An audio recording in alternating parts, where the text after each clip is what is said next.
So should I call to order? Okay, calling this meeting of Gold Hill City Council to order on Tuesday, December 17th at 6 p.m. Roll call, please. Here. Yeah. Here.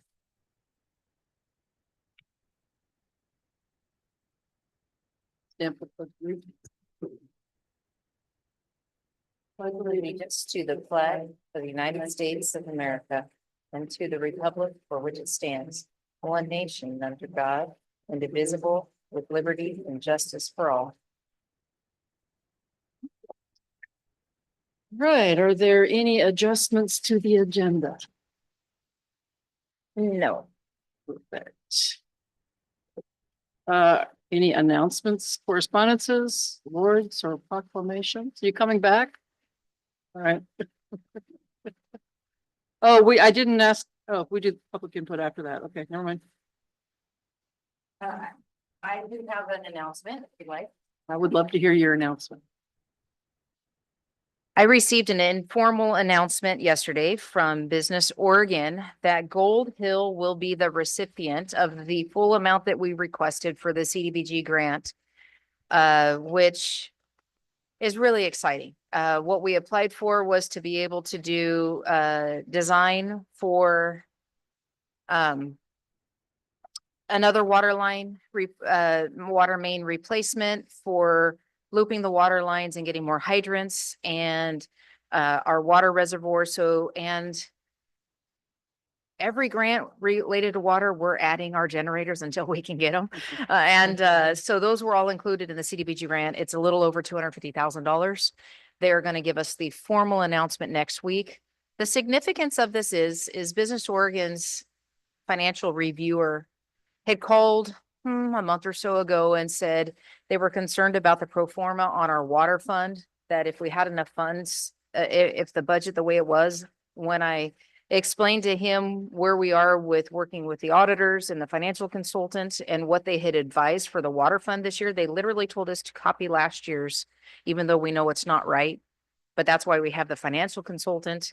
And he said, I'm going to use your last audited numbers that were submitted to the state.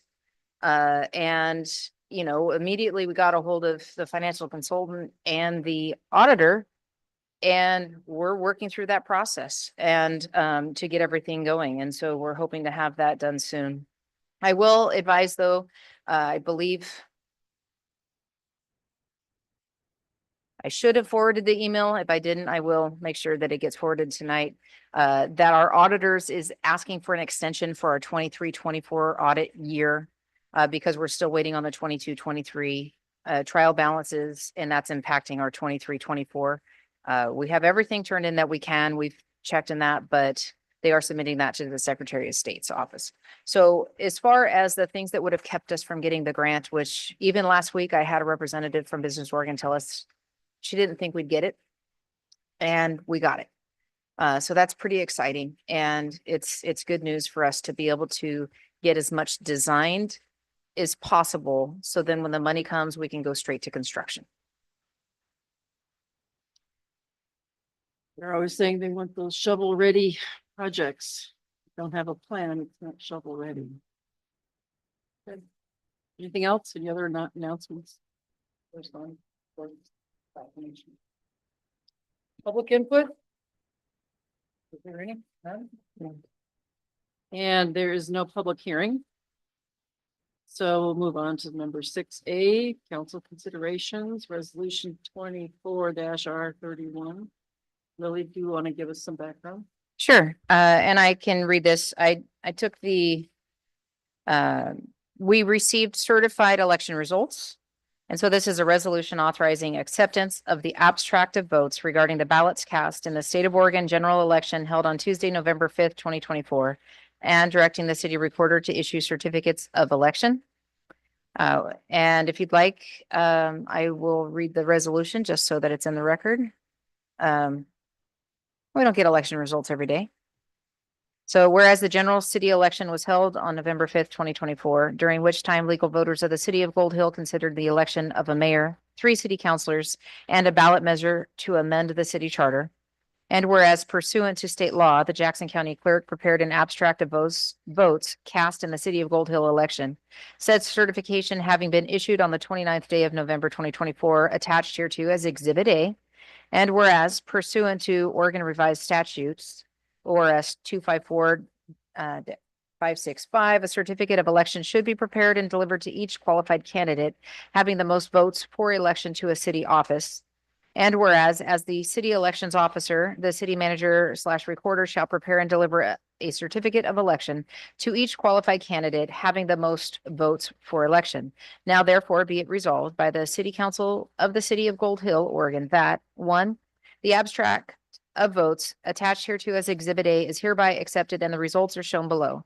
Total certified for mayor, a 2-year term beginning January 1st, 2025 and ending December 31st, 2026. Total votes for Ronald A. Palmer is 395 and he is elected. For counselor, 4-year terms beginning January 1st, 2025 and ending December 31st, 2028. Total votes, Malia Beachide, 372 elected. Jerry Frazier, 336 elected. RJ Wright, 316 elected. And measure charter amendment effective January 1st, 2025. Total votes, measure 15-235, 396 votes and passed. 2, the city manager recorder is hereby directed to prepare and deliver a certificate of election to each qualified candidate having the most votes for election to a city office. Passed in open session today.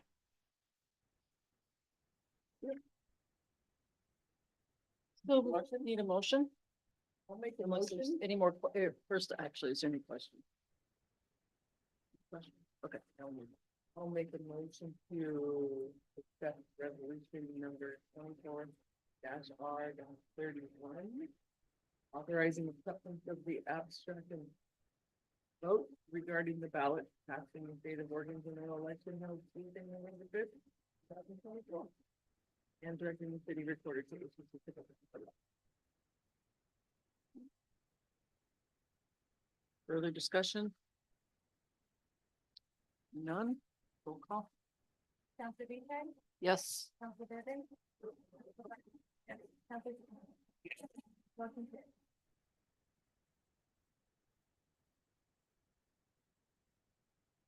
carries. Takes care of that, and now we're moving on to council consideration 6B, resolution 24-R-32. Ms. Morgan. Thank you, Madam Mayor Pro Tem. A resolution declaring certain property of the city of Gold Hill as surplus property. Whereas the city of Gold Hill owns certain properties that are no longer needed for municipal purposes, and whereas the city council of Gold Hill has determined that is in the best interest of the city to declare these properties as surplus to facilitate their disposal in accordance with applicable laws and regulations. Now therefore be it resolved by the city council of the city of Gold Hill, Oregon as follows. The following properties are hereby declared surplus. And I have an amended copy in front of you, just so you know, and here's where the changes are in the amendment. I added the make and the VIN. So the following properties are hereby declared surplus: a Ford vacuum truck with its VIN, a GMC tanker truck with its VIN, and the property known as the Triangle property located at tax lot 363 West 16 DC 100. The city manager or designee is hereby authorized and directed to take all necessary steps to dispose of the surplus property in accordance with the laws and regulations of the state of Oregon and the city of Gold Hill. And if you would entertain me, I will like to show you. The tax lot is the Triangle property, and our new city council, our legal counsel had recommended that it needs to be declared surplus. And so we're bringing that back to do that. And then also we have a couple of vehicles that are down at the wastewater treatment plant, now operated by Rogue Valley Sewer. And I'd like to show you some pictures. So this is a vacuum truck, which is interesting because I was recently looking at if we could possibly purchase one. But this one I've been told is a little past the ability for us to get it back up to maintenance. And so then we also have a sledge truck. And it's got big tires, which is nice, but here's the inside. And let's see, I think that's just about it. So the request has been that we would we're gonna declare those surplus and try to find somebody who has interest and try to save our cost of disposing those, if possible.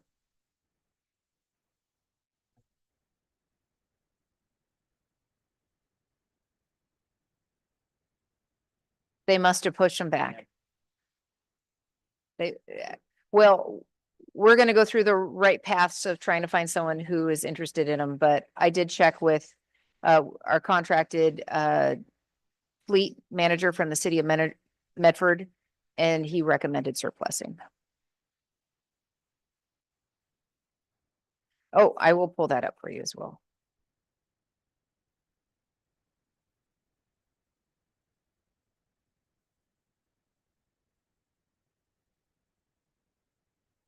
Almost 7,000. 4.29 acres.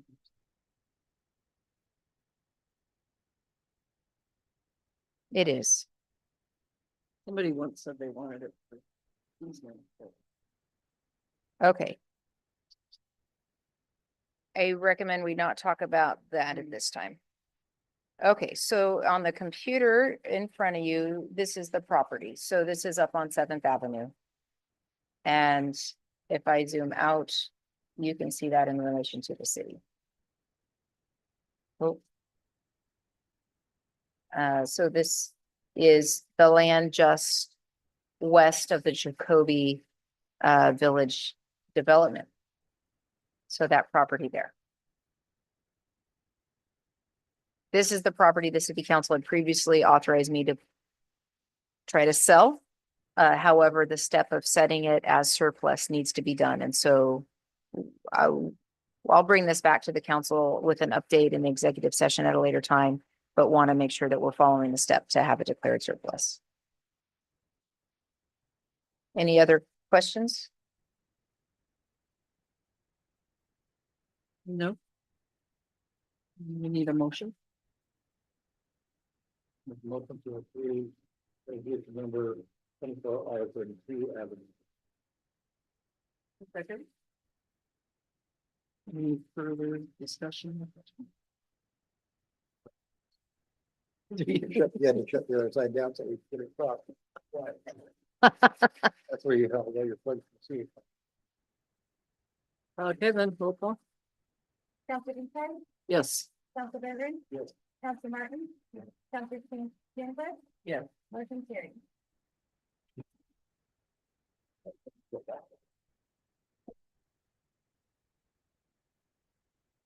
Hey, reports from counselors.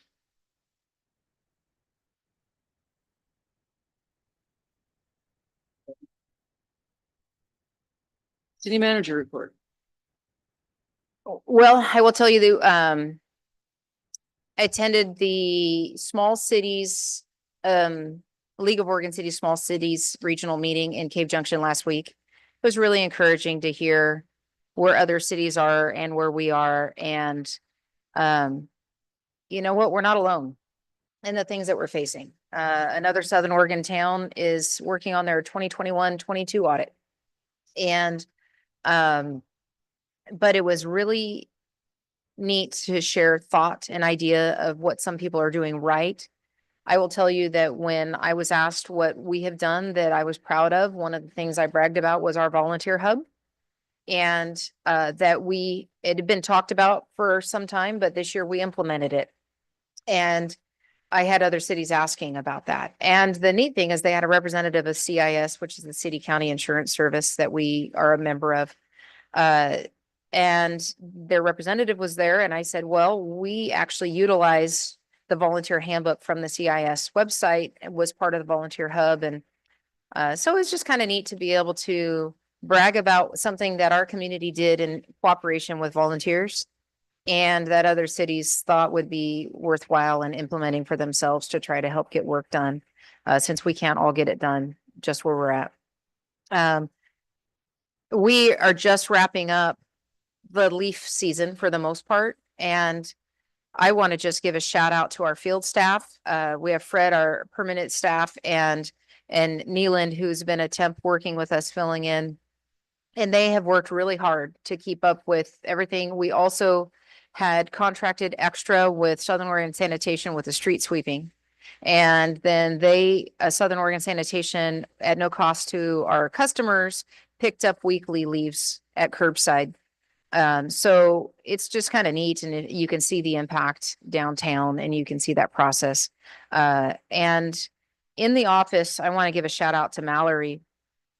We had a couple $100,000 worth of payments received in the 22-23 year that had not actually been deposited into the finance system. So one of the things we've been trying to do, that we reported to the budget committee, and you as counselor have been a part of that, is trying to make sure that our finance system reflects where we are actually financially. And part of that is this cleanup of previous fiscal years and getting things done. And so what we can say is everything from our current budget year and is completely caught up. The 23-24 year is almost there, pretty much there. And then but in the last 2 days, it's about $300,000 worth of deposits that we've had to do. And so our software has different modules, and the payments come in to one module, the cash management module, but they have to physically go in and do a transaction summary and then deposit that into the financial software. And this is all just done in the accounting side of things. It's not what's going on in the bank. It's just the finance software. They had taken the payments, but never deposited into the financial software. And so that's why the numbers didn't add up. And so, Mallory has just done a yeoman's work of getting that all caught up. And we've spent some significant amount of the time, phone. I've spent 2 hours on Friday, another hour today on the phone with Vision, our software company, just making sure that the steps are done right and working through that. But we are hoping that, well, by end of week, or we probably will have it all caught up. So then the final step of that is then the doing of the reconciliation, the bank reconciliation, to make sure, because what had happened to make the bank reconcile, they created these mass deposits or mass stuff that didn't have the specifics. So now we're making sure the specifics are there. And the goal is that hopefully, if we can have this all done and reconciled, it will, before end of year, be completely caught up. So this has been a big deal. And I'm just grateful that Mallory has tackled so much of it. And not only is going back and doing the old work that needed to be done, but is kept up with everything current. It's significant. So, and then yes. We move on to the topic. Just to be clear, that all that money was deposited to the bank at the time. That's Yep. when it was received. It's when you say deposit, it's putting it into. It's the technical Software step of the system. software to Mhm. take it from one module that manages the payments and enters it into the finance, basically the financial software. So yes, it's not related to the bank. It's just the finance software actually documenting what's been going on with the payments. And that link had been not being done. Okay. Today I had a pretty big meeting I've had a couple meetings in the last couple weeks with Fire District 3 and Lomacatsi and Clint from Jackson Soil and Water Conservation. And we are preparing for another big grant application. Prior to me arriving here, both Lomacatsi and Fire District 3 had applied for grants through a federal grant, CWDG, Community Wildfire something. And different than CDBG, This one's CWDG, something like that. All the acronyms and initials. Anyhow, they both came close, but neither of them got the grants. The new round of grants opened up and is due in February. And this time we're all partnering together to try to work together to make sure that we have a different outcome. And so we're each, we've agreed to move forward unless the council tells me to stop. But we are looking at focusing on all the areas surrounding Gold Hill, the mountaintop here across our 84 acres and it was about 120 acres of city property, but also a little across the river and across the river the other way. But the whole idea is to reduce our wildfire risk in our area by thinning all the mountaintops around us and the land up to our city around us. And then coupled with the grants we got from the state fire marshal, working with Fire District 3 and Lomacotsi and Jackson County Soil and Water Conservation to make sure that we're tackling the stuff within the city limits with the defensible space. And so I am hopeful and encouraged that we'll be successful in this grant next year. It's not our application. We're kind of acting as a co-applicant. Fire District 3 will be the primary applicant, but we're all partnering together as to be more successful this time, hopefully. So unless the council directs me to stop working with them towards those grants, I will continue to work towards that partnership. So we will be working together on one grant. Correct. Rather than each of us working on separate grants, feeding with each other. Correct. Excellent. All right. I think that's the gist of it.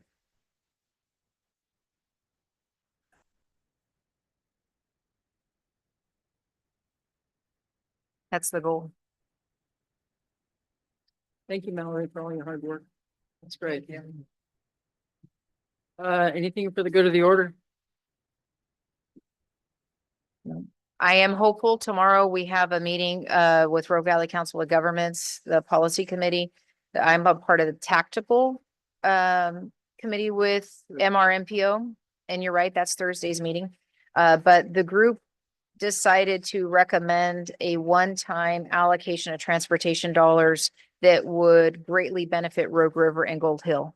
So we're hoping the policy committee supports that on Thursday. It would be a little bit more influx to help us with some projects transportation wise in the community. Anything else? We are adjourned.